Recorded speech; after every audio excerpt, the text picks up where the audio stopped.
Coming up in this video, we're going to be talking about some major plans that were canceled for Cody Rhodes going into WrestleMania 39. We're also going to talk about the future of Naomi now that Sasha Banks is headed to New Japan. And of course, we got to talk about some huge heat on Dax Harwood from FTR due to his podcast.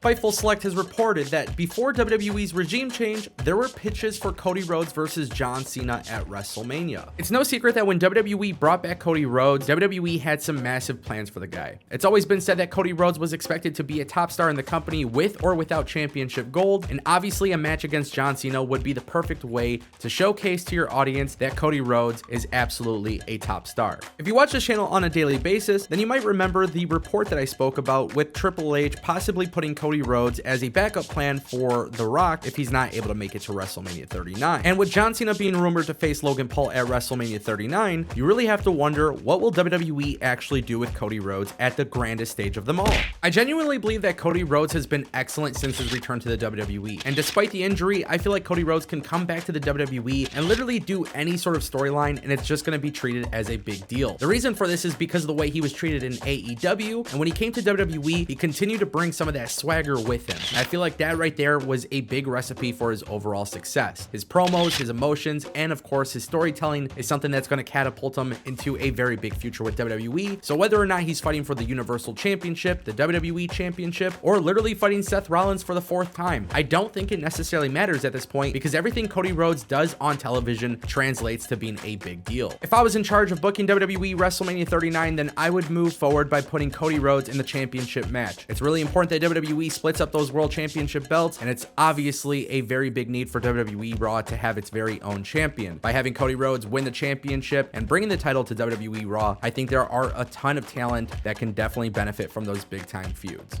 We have talked so much about Sasha Banks, but I think everybody's forgetting about Naomi, and this is where things get really interesting. PW Insider has reported that Naomi is slated to be in Japan at the same exact time that Sasha Banks is in Japan. If you haven't been paying attention to wrestling news as of late, Sasha Banks has been officially moved to the WWE alumni section, and this is definitely raising a lot of eyebrows in the world of free agency. Since the former women tag team champions have walked out of the WWE, we have seen them out and about together a lot, and a lot of people are wondering if this means that they will be reunited in a different promotion. With new leaks suggesting that Sasha Banks could be on her way to AEW, a lot of people wonder, will Naomi follow suit? And with AEW having a rejuvenated focus on the women's division, it would not shock me in the slightest if they were to bring in Trinity Fatu and Sasha Banks. In the last several months, AEW has been rumored to introduce women's tag team championship belts to the company in 2023. Now, although a reveal has not been done, this would actually make sense considering the fact that AEW has been loading up the women's roster. If AEW were to go in this direction by introducing women's tag team championship belts, I think it's safe to say Sasha Banks and Trinity Fatu could be a really good pairing for the company and exactly what they need to ensure that their women's tag team division is successful. The future of Naomi doesn't get talked about as much as Sasha Banks, and I think there's a good reason for that. While yes, Sasha Banks could be headed to New Japan and AEW, I actually genuinely believe that Naomi will be headed back to WWE. In fact, I think she's only flying to Japan just to support her best friend, which makes a lot of sense and it's totally acceptable. If Naomi does find her way back into a WWE ring this year, I think there's only 2 great ways to book her. One, give her that singles match against Charlotte Flair at WrestleMania. This is a match that the WWE universe desperately wants. And number 2, bring Naomi as a heel into the Bloodline. With Charlotte Flair back in the WWE and now holding championship gold, it makes all the sense in the world for her to compete against a top heel in the company, something that WWE is struggling to do after Ronda Rousey's disastrous run. But look no further, Naomi is the solution. Have Naomi return to the WWE and utilize the real life storylines that depicted the walkout, and make sure you include that in the storytelling here. With Naomi coming back as a top heel, her and Charlotte Flair are going to have one hell of a match at WrestleMania, which should ultimately lead to Naomi holding championship gold. It's inevitable at some point Roman Reigns will have to drop championship gold, but that doesn't mean the Bloodline has to look weak or the chapter has to end. This is where another chapter begins. By adding Naomi into the Bloodline, we now go into another big chapter for the group going forward, and I think this is where things get really interesting, especially when you consider that Sami Zayn at some point will probably be kicked out or might even turn on the Bloodline. The Bloodline has become one of the hottest stories in the past 2 years, and quite honestly, this would keep it going and this would keep me excited. It's something I hope we definitely get to see happen soon. Now, as you know, the news cycle never stops, so this is a good reminder to let you know that you should subscribe to this channel for more videos. And if you guys want to join an awesome wrestling community, make sure you guys check out the links in the description down below to join our Discord server. In the world of pro wrestling, there's never a shortage of drama.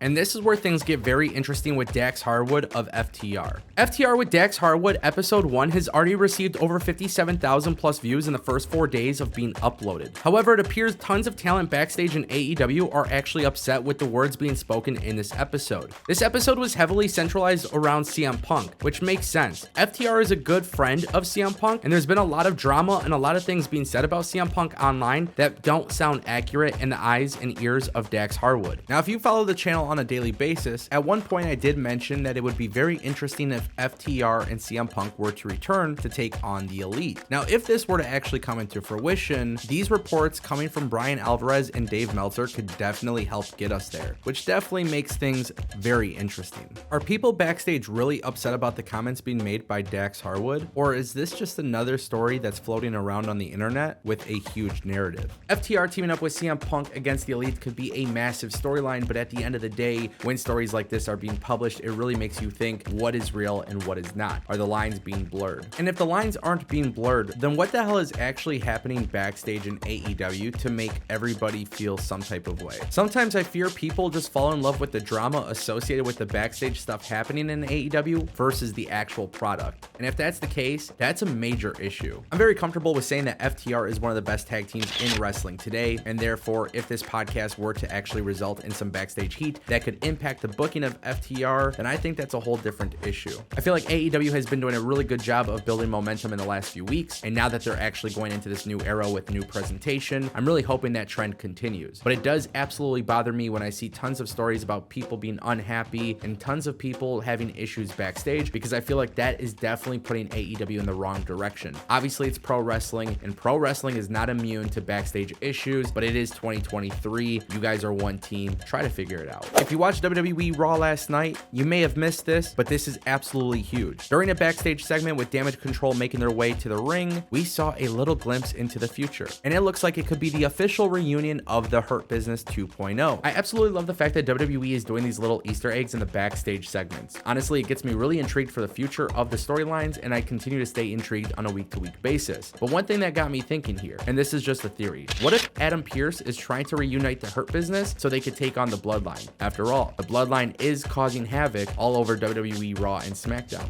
Really interesting stuff could be happening here, and we just simply don't know it, which is why this makes it even much more better. I'm super excited to see what AEW and WWE are going to offer us in 2023, and I want to hear from you guys in the comment section down below. Give me one crazy prediction that you have for this year. I'm going to be taking a look at some of the comments, and we're going to talk about it in a future video. With that being said, thank you so much for watching. If you could do me a favor and click that subscribe button and click that like button, I'd greatly appreciate it.